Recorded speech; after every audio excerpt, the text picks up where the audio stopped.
বাচ্চাদের প্রিয় একটা আইটেম এই মাফিন, এটাকে আমরা অনেকে কাপকেকও বলি। তো এই মাফিনটাই আজকে আমি বানাবো, আর দেখেন এটা কতটা পারফেক্ট এবং সফট। তো এটাই আমি আজকে বানাবো, আর সেই রেসিপিটাই আপনাদের সাথে শেয়ার করতে আসলাম। হ্যালো এভরিওয়ান, আসসালামু আলাইকুম, ওয়েলকাম টু ওয়ান্ডার ফুড। কি অবস্থা সবার, সবাই কেমন আছেন? তো আজকে হচ্ছে মাফিন বানাচ্ছি। তো এখানে আমি প্রথমে ডিম নিয়েছি।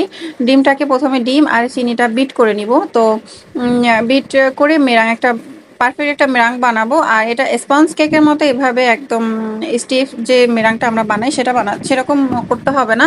জাস্ট চিনিটা মেল্ট হয়ে গেছে, এটা আমরা 100% শিওর হলেই হবে। কোনো চিনি দানাদার থাকা যাবে না। তো সুন্দর করে চিনিটা মেল্ট হলেই আমাদের যেই মেরাংটা তৈরি হবে সেটাতেই আমাদের হয়ে যাবে। তো এখানে আমি হচ্ছে বিট করে নিচ্ছি। চিনিটা 3 ধাপে দিয়ে তারপরে হচ্ছে বিট করে নিলাম। বিট করে তারপরে হচ্ছে আমরা বাকি শুকনো উপকরণগুলো এগুলো মিক্স করে নিব। আর কেক বানানোর ক্ষেত্রে শুকনো উপকরণগুলো অবশ্যই চেলে নিতে হয়। তো একবারের বেশি দুইবারও নিলেও ভালো হয়। তো আমি এখানে একবারই করেছিলাম। আর এখানে আমরা যে বাটার নিয়েছি ওই বাটারটা আর দুধ, লিকুইড দুধ, এই দুইটা হচ্ছে একটু সামান্য গরম করে বাটারটা জাস্ট মেল্ট করে নিব, এই আর কি।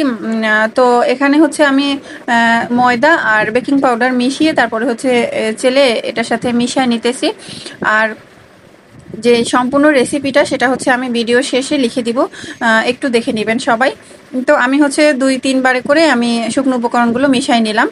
মিশানোর পরে তারপরে হচ্ছে যে আমরা বাটার আর যে দুধটা মেল্ট করতে দিয়েছি সেটা হচ্ছে এটার সাথে মিশাবো। তবে সরাসরি পুরো ব্যাটারের সাথে মিশাবো না, একটু আমি কিভাবে করতেছি একটু দেখে নেবেন। মানে একটু আলাদা করে কেক ব্যাটার সেটার সাথে আগে প্রথমে দুধ আর বাটারের সাথে মিশাই নিব ভালো করে। মিশায় তারপরে হচ্ছে পুরো ব্যাটারের সাথে এটা মেশাবো। আর এখানে আমি হচ্ছে একটু ভ্যানিলা এসেন্স দিয়েছি, যেহেতু আমি এটা ভ্যানিলা কাপকেক বানাচ্ছি, সরি মাফিন বানাচ্ছি, তো এজন্য হচ্ছে আমি এখানে একটু ভ্যানিলা দিয়েছি। আপনারা যদি অন্য কোনো ফ্লেভার করতে চান তাহলে সেই ফ্লেভারটা দিয়ে নেবেন। আমার এটা মেশানো শেষ, আর একটু আলতোভাবে মেশাতে হবে। আমি এখানে স্পিড বাড়ানো দেখে ভিডিও মনে হচ্ছে যে অনেক দ্রুত মেশাচ্ছি, কিন্তু না, একটু স্লো ভাবে মিশিয়েছি। কারণ আমরা যে ডিমের ম্যারাংটা তৈরি করেছি ওটা যাতে একেবারে নষ্ট না হয়ে যায়, ওটা নষ্ট হয়ে গেলে আমাদের কেকটা আবার পারফেক্ট হবে না, স্পঞ্জে হবে না। তো এখানে আমি হচ্ছে কাপকেকের যেই মোল্ডগুলা, এগুলা হচ্ছে অন টাইমের যে মোল্ডগুলো কাগজের সেগুলো নিয়েছি। আর আপনারা চাইলে সিলিকনের বা অন্য কোনো রকমের মোল্ড আছে সেগুলো নিতে পারেন। তো আমি একটু সাজানোর জন্য হচ্ছে এখানে চকো চিপস আর একটু স্লাইস করা বাদাম দিয়েছি। আপনারা চাইলে যে কোনো কিছু দিয়ে সাজিয়ে নিতে পারেন, না চাইলে নাও দিতে পারেন, কোনো সমস্যা নেই। এটা এমনিতেই অনেক মজা। তো আমার বেবি এমনি একটু পছন্দ করে এগুলো উপরে থাকলে, সেজন্য দিলাম, যেহেতু ওর জন্য বানানো। তো এখানে আমি হচ্ছে 150 ডিগ্রি তাপমাত্রায় 20 মিনিট বেক করেছি। আর আপনাদের যার যার ওভেনের তাপমাত্রা বুঝে তারপরে করবেন।